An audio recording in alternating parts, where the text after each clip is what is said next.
अस्सलामुअलैकुम स्टूडेंट्स हमने class second year का chapter number 23 chromosomes and DNA start किया हुआ है। आज की वीडियो में हम इसका सेकंड लेक्चर जो है वो रिकॉर्ड करने जा रहे हैं। अच्छा, पिछले वीडियो में हमने क्रोमोसोम्स को डिस्कस किया था और डिस्कवरी ऑफ क्रोमोसोम्स को जो है वो डिस्कस किया था। आज की वीडियो में हम आपके इस चैप्टर का जो नेक्स्ट टॉपिक है नंबर ऑफ क्रोमोसोम, इसको जो है वो हम थोड़ा सा डिस्कस करते हैं। अच्छा, नंबर ऑफ क्रोमोसोम्स, जो क्रोमोसोम्स की तादाद होती है। क्रोमोसोम्स क्या होते हैं? क्रोमोसोम्स एक थ्रेड लाइक स्ट्रक्चर्स होती हैं जो कि विजिबल होती हैं ड्यूरिंग द सेल डिवीजन। और ये जो क्रोमोसोम्स होती हैं ये कहाँ पर मौजूद होती हैं? ये न्यूक्लियस के अंदर जो है वो मौजूद होती हैं। तो नंबर ऑफ क्रोमोसोम हर एक स्पीशीज में, किस चीज में? नंबर ऑफ क्रोमोसोम्स जो हैं वो हर एक जो स्पीशी है उसमें कांस्टेंट होते हैं। कांस्टेंट का मतलब ये है कि अगर एक स्पीशी, लेट्स सपोज डॉग है या ह्यूमन है या हमारे पास पोटैटोज हैं, तो उनमें जो नंबर ऑफ क्रोमोसोम्स होंगे, जो नंबर ऑफ क्रोमोसोम्स की तादाद होगी वो क्या होगी? एक जैसी होगी, कांस्टेंट होगी। लेट्स सपोज अगर ह्यूमन पर इनकी बात करें तो ह्यूमन में क्रोमोसोम्स की तादाद जो है वो 46 है। अब जहां पर भी चले जाएं, दुनिया के जिस एरिया में भी चले जाएं, उसमें अगर आप इंसान को देखेंगे, इंसान एक स्पीशी को देखेंगे, तो उसमें जो नंबर ऑफ क्रोमोसोम्स की तादाद होगी वो 46 होगी, रिमेन्स कांस्टेंट रहेगी। क्रोमोसोम जो है वेरी करती है, तब्दील होती है, चेंज होती है फ्रॉम स्पीशीज टू स्पीशीज। यानी कि अगर हमारे पास इंसान है तो तमाम बनु इंसान में जो क्रोमोसोम्स की तादाद होगी वो 46 होगी। इसी तरह अगर हम दूसरे स्पीशीज की बात करें, लेट्स सपोज वीट है, पेंसिलियम है या फर्न है, तो उसमें क्रोमोसोम्स की तादाद जो है वो मुख्तलिफ होगी, चेंज होती जाएगी। लेट्स सपोज अगर हम वीट की बात करें तो इसमें 42 क्रोमोसोम्स पाए जाते हैं।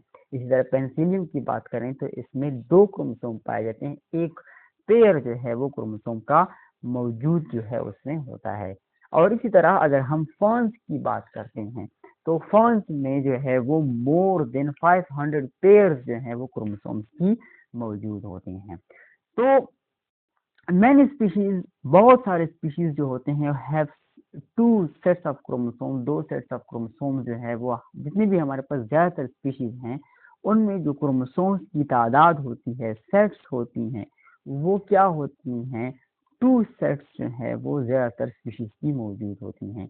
In their somatic cells, MCQs में पूछा जा सकता है, एमसीक्यूज में पूछा जा सकता है कि जो मैनी स्पीशीज हैं उनमें कितने सेट्स ऑफ क्रोमोसोम्स जो हैं वो कॉमन हैं? तो 2 सेट्स ऑफ क्रोमोसोम्स उनके सोमेटिक सेल में, उनके बॉडी सेल्स में कॉमन होते हैं और उनको कहा जाता है डिप्लॉइड। और कुछ हमारे पास ऐसी भी हैं जो 2 सेट्स ऑफ क्रोमोसोम से ज्यादा उसमें मौजूद होते हैं और उनको कहा जाता है पॉलीप्लाइडी। तो ये एमसीक्यूज में से आपसे पूछा जा सकता है। अच्छा, अब डिप्लॉइड सेट्स ऑफ क्रोमोसोम्स क्या होते हैं, पॉलीप्लाइडी क्या होते हैं, मोनोप्लाइडी जो है वो कौन से सेट ऑफ क्रोमोसोम्स कहलाते हैं? Diploid, diploid if in organism 2n, यानी कि 2n number of chromosome, if in organism has 2 set of chromosome. जब अगर हमारे पास एक ऑर्गेनिज्म हो उसमें 2 सेट्स ऑफ क्रोमोसोम्स मौजूद हो उनके सोमेटिक सेल्स में, तो ऐसे सेट ऑफ क्रोमोसोम्स को क्या कहा जाएगा? डिप्लॉइड कहा जाएगा। लेट्स सपोज अगर हम बात कर दें ह्यूमन बीइंग की बात करें, तो ह्यूमन बीइंग में जो गैमीट्स होती हैं, लेट्स सपोज अगर हम मेल गैमीट्स की बात करें या फीमेल गैमीट्स की बात करें, तो मेल गैमीट्स में हमारे पास, लेट्स सपोज अगर मेल गैमीट है तो उसमें हमारे पास क्या होते हैं? स्पर्म्स होते हैं। क्या होते हैं? स्पर्म। और अगर हम फीमेल की बात करें तो फीमेल में जो गैमीट्स होते हैं वो हमारे पास एग सेल होते हैं। जब स्पर्म, ये हमारे पास हेप्लॉइड सेल है, एग ये भी हमारे पास हेप्लॉइड सेल है, जब इनकी आपस में फर्टिलाइजेशन होती है, इनकी फर्टिलाइजेशन से 2n नंबर ऑफ क्रोमोसोम बनते हैं और वो हमारे पास क्या कहलाते हैं? यानी कि n फादर से आ जाते हैं, n मदर से आ जाते हैं और डिप्लॉइड ऑर्गेनिज्म मौजूद हो जाता है, तो 2 सेट ऑफ क्रोमोसोम जो है वो इसमें आ जाते हैं। तो जो हमारे पास ह्यूमन सेल है वो डिप्लॉयड ऑर्गेनिज्म है, तो diploid number of set of chromosome जो है उसमें मौजूद होते हैं। पॉलीप्लाइडी की बात करें, if an organism has more than 2 sets of chromosome, अगर ऑर्गेनिज्म में एक से ज्यादा यानी कि 2 से ज्यादा सेट ऑफ क्रोमोसोम मौजूद हो, अगर हमारे पास एक ऑर्गेनिज्म है और उसमें 2 से ज्यादा सेट ऑफ क्रोमोसोम्स मौजूद हों, तो ऐसे सेट ऑफ क्रोमोसोम्स को क्या कहा जाएगा? पॉलीप्लाइडी कहा जाएगा। पॉलीप्लाइडी जो कंडीशन है वो एराइज होती है, वो हो सकती है because of what? Because of the non disjunction of chromosome, यानी कि क्रोमोसोम्स की नॉन डिसजंक्शन की वजह से पॉलीप्लाइडी की या पॉलीप्लाइड कंडीशन जो है वो नमूदार हो सकती है। नॉन डिसजंक्शन ऑफ क्रोमोसोम का मतलब ये है कि क्रोमोसोम जो है वो अपना फंक्शन सही से परफॉर्म ना करें, यानी कि एबनॉर्मेलिटी आ जाए क्रोमोसोम्स में, तो वो क्या कहलाएगी? नॉन डिसजंक्शन ऑफ क्रोमोसोम कहलाएगी। मोनोसोमी हो सकती है, ट्राइसोमी जो है वो हो सकती है क्रोमोसोम्स की नॉन डिसजंक्शन।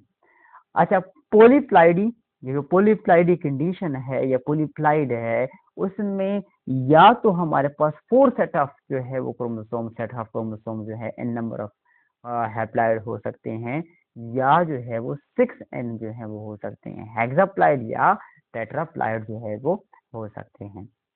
मोनोप्लाइड की बात करें तो मोनोप्लाइड जो है वो हमारे पास कह रहा है, मोनो मीन सिंगल, तो मोनोप्लाइड का मतलब यह है कि सिंगल सेट ऑफ क्रोमोसोम, यानी क्रोमोसोम का एक सेट जो है वो क्या कहलाएगा? मोनोप्लाइड। क्रोमोसोम के 4 सेट कहलाएंगे टेट्राप्लाइड, क्रोमोसोम के 6 सेट कहलाएंगे, क्या कहलाएंगे? हेक्साप्लाइड। और डिप्लाइड जो है वो क्रोमोसोम्स के 2 सेट्स को कहा जाता है।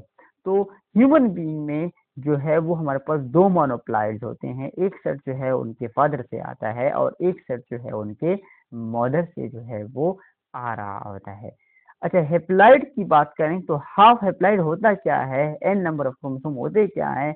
Haploid number of chromosomes is to that of the somatic cell chromosome, यानी कि सोमेटिक सेल क्रोमोसोम जो है वो आपके हेप्लॉइड नंबर ऑफ क्रोमोसोम्स कहलाते हैं, या the number of chromosome exactly half than the somatic number of chromosome, यानी कि जितने सोमेटिक नंबर ऑफ क्रोमोसोम्स हैं उसके एग्जैक्टली हाफ हो, उन क्रोमोसोम्स को क्या कहा जाएगा? आपका हैप्लॉइड नंबर ऑफ क्रोमोसोम जो है वो कहा जाएगा। अब हैप्लॉइड नंबर ऑफ क्रोमोसोम जो है वो हमारे पास हम मोनोप्लाइड भी हो सकते हैं, डाइप्लाइड भी हो सकते हैं, और ट्राइप्लाइड भी जो है वो हो सकते हैं। हेप्लॉइड जो है वो हमारे पास हम मोनोप्लाइड किस तरह हो सकते हैं? जब जो है इसमें एक सेट ऑफ क्रोमोसोम जो है वो मौजूद हो। इसी तरह डिप्लॉइड तब हो सकते हैं, यानी कि हेप्लॉइड तब डिप्लॉइड हो सकते हैं जब इसमें 2 सेट ऑफ क्रोमोसोम हो। इसी तरह ट्रिप्लॉइड तब हो सकते हैं जब हमारे पास इसमें 3 सेट हो किसी के क्रोमोसोम्स के। इसी तरह टेट्राप्लॉइड तब हो सकते हैं जब इसमें जो क्रोमोसोम है इसकी 4 सेट मौजूद हो हेप्लॉइड में, तो ये क्या कहलाएगा? आपका ट्रिप्लॉइड सेट जो है वो कहलाएगा। अच्छा, अब हम यहाँ पर इस डायग्राम में देखते हैं कि number of chromosomes in human and wheat, human और वीट में जो है वो क्रोमोसोम्स की तादाद क्या होती है, हेप्लॉइड कितने होते हैं, सोमेटिक नंबर ऑफ क्रोमोसोम्स कितने हैं, मोनोप्लाइड कितने हैं। ये हमारे पास नंबर ऑफ स्पीशीज है, ये सोमेटिक नंबर है, ये हेप्लॉइड है और ये मोनोप्लाइड है। अच्छा, ह्यूमन बीइंग की बात करें तो ह्यूमन बीइंग में सोमेटिक नंबर ऑफ क्रोमोसोम, यानी कि सोमेटिक नंबर जो है ये बॉडी सेल्स हैं वो 46 होते हैं, यानी कि डिप्लॉइड होते हैं। अगर हम इसकी हेप्लॉइड की बात करें तो 1 सेट की बात करें तो इसमें जो है वो 23 जो है वो पेयर, यानी कि 23 क्रोमोसोम जो है वो पाए जाते हैं, और मोनोप्लाइड एक जो है वो क्रोमोसोम्स का सेट या क्या कहलाएगा? 23।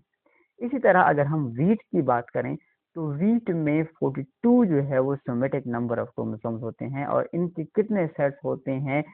6 जो है वो सेट जो है वो मौजूद होते हैं। और हेप्लॉइड कितना है, यानी कि एक सेट में कितने सेट नंबर ऑफ क्रोमोसोम्स? अगर हेप्लॉइड की बात करें तो इसमें 3 जो है वो 21 जो है वो हेप्लॉइड होते हैं, 3n जो है 3 सेट ऑफ क्रोमोसोम मौजूद होते हैं। और अगर मोनोप्लाइड की बात करें तो 7 3 21, यानी कि एक जो है वो मोनोप्लाइड एक सेट में जो है वो 7 क्रोमोसोम जो है वो उसमें मौजूद जो है वो होते हैं। तो स्टूडेंट्स, आज की वीडियो में हमने नंबर ऑफ क्रोमोसोम्स को डिस्कस किया कि नंबर ऑफ क्रोमोसोम जो है वो कांस्टेंट रहते हैं एक स्पीशी में, और ये वेरी करते हैं स्पीशीज टू स्पीशी। तो स्टूडेंट्स, अगर आपको ये वीडियो पसंद आई है और हमारे इस यूट्यूब चैनल तो स्टूडेंट्स, अगर आपको ये वीडियो पसंद आई है तो हमारे इस YouTube channel biology made easy को सब्सक्राइब करना मत भूलें, और अपने दोस्तों के साथ जो है वो इस वीडियो को ज़्यादा से ज़्यादा शेयर करें, ताकि हम आपके लिए इसी तरह के अच्छी अच्छी वीडियो जो हैं वो लाते रहें। थैंक्स। मिलते हैं नए लेक्चर के साथ, नई वीडियो के साथ। तब तक अल्लाह हाफ़िज़।